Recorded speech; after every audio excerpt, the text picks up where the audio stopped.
nosotros Carla Barrios, que nos encanta recibirla. Ella es psicóloga clínica, sexóloga, tanatóloga. Bienvenida.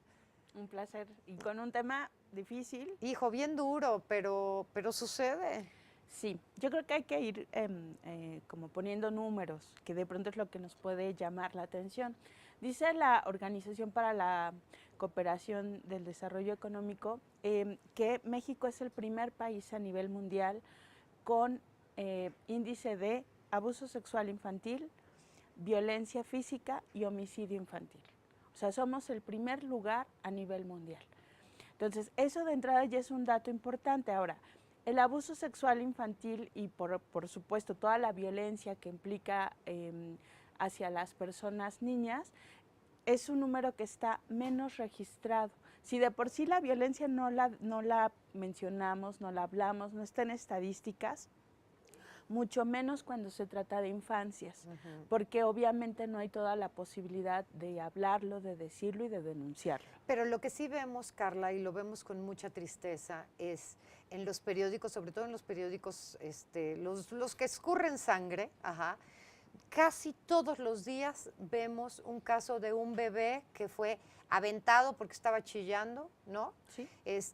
Un niñito o una niñita de 2, 3 años que fue violado y después asesinado, metido en una maleta, que simplemente a uno se le paran los pelos de punta y piensa, ¿quién pudo hacer algo tan malo?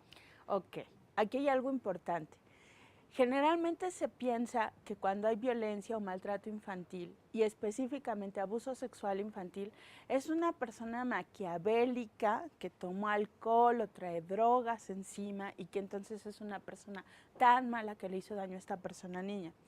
Los pocos datos que tenemos, no solo en México, sino a nivel mundial, nos dicen que 3/4 partes la persona que ejerce esta violencia, este maltrato, este abuso sexual infantil, es una persona muy cercana a la persona niña. Muy cercana a ¿quiénes? Papá, hermanos, primos, tíos, padrastros. Sí, eso vemos mucho también, el novio de la mamá. Aunque es más frecuente el papá. Okay. Es más frecuente el hermano, es más frecuente el abuelo. Okay. ¿Por qué, Carla? ¿Por qué lo hacen? Tiene que ver con una cuestión de poder, ¿no? Yo puedo hacerlo y hay un sistema además de impunidad. Una persona que ejerce violencia y que ejerce violencia sexual en particular es porque cree que tiene la posibilidad de hacerlo y porque además cree que nadie va a creer el dicho de la persona niña. Nadie te va a creer, o sea, me sé con toda la impunidad para hacerlo.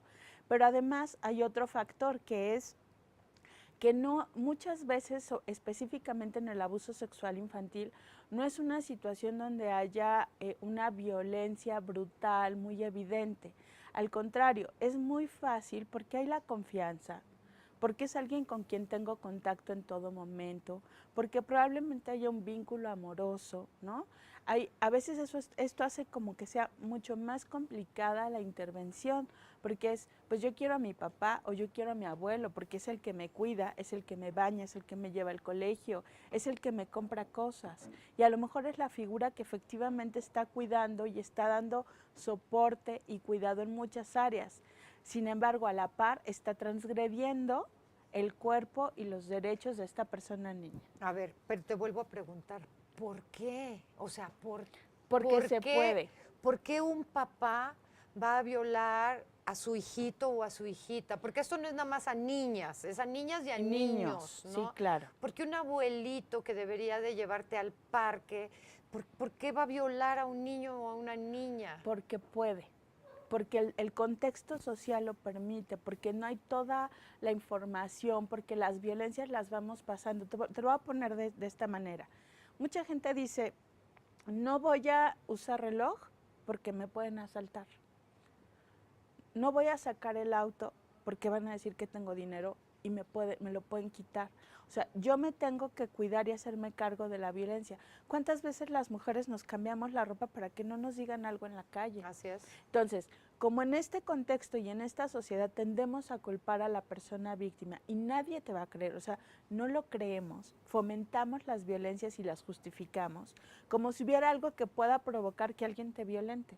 Claro, pero a ver, cuando dices, lo hacen porque pueden, pero ¿qué es lo que había antes? O sea, digo, a ver, o sea, jamás se me ocurriría lastimar a un niño o a una niña, ¿no? Tiene que ver con cuestiones culturales. Hubo también hay un estudio, no sé en qué país exactamente ni cuál fue la metodología, pero que decía que el 30% de los hombres, si no les cacharan para ejercer violencia sexual, la ejercerían.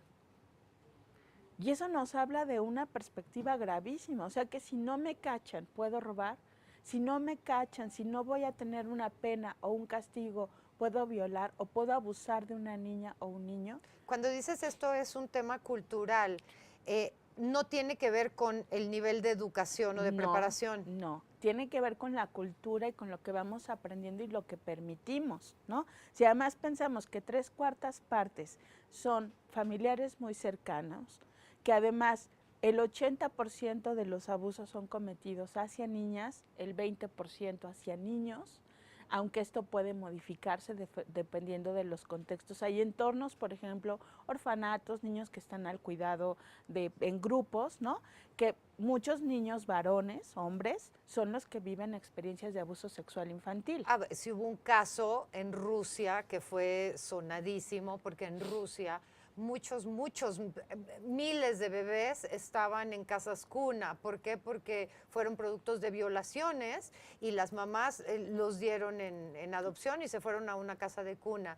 Y hubo un caso muy sonado donde 2 hombres entraban todas las noches y violaban a todos los bebés. Entonces ahí es donde uno dice, ¿pero qué tienen en la cabeza o qué no tienen en la cabeza? Creo que tiene que ver con este no reconocimiento de la otra persona como persona sujeta de derechos y de un cuerpo que siente, porque además se cree que las niñas y los niños no sienten o que se les va a olvidar, ¿no?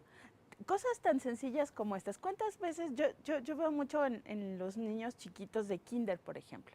Todo el mundo llega, les toca la cabecita, les toca el hombro, ¿no? A veces no quieren saludar, saluda. Y eso es, pues yo no quiero saludar. ¿Por qué? Porque no me gusta cómo huele, porque no me gusta cómo se siente. Pero esto abuelito, saluda. No seas mal educado. Entonces, como las niñas y los niños creemos que no sienten, que no perciben, entonces damos por hecho que cualquier cosa les va a pasar. Hay gente que dice, se le va a olvidar. ¿Tú crees que a la fuerza un abusador de niños fue abusado? No.